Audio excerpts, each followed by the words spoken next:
মানুষের মস্তিষ্ক খুবই শক্তিশালী, কিন্তু একই সাথে সহজেই প্রভাবিত হয়। মনোবিজ্ঞানে একটি ধারণা আছে যার নাম ইলিউশরি ট্রুথ এফেক্ট।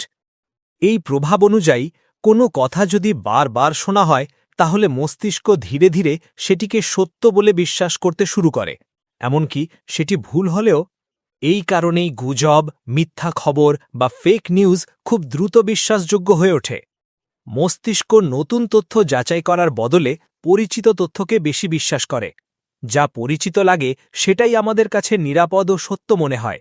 এই মানসিক প্রবণতা বিজ্ঞাপন, রাজনীতি এবং সোশ্যাল মিডিয়াতে ব্যাপকভাবে ব্যবহার করা হয়।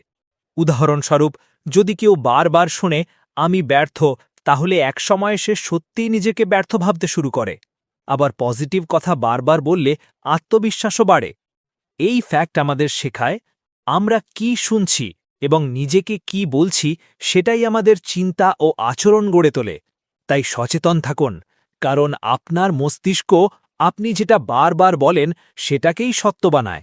এমন আরও অদ্ভুত, জ্ঞানবর্ধক ও মনস্তাত্ত্বিক তথ্য জানতে এবং প্রতিদিন নতুন কিছু জানতে আমাদের সাথেই থাকুন।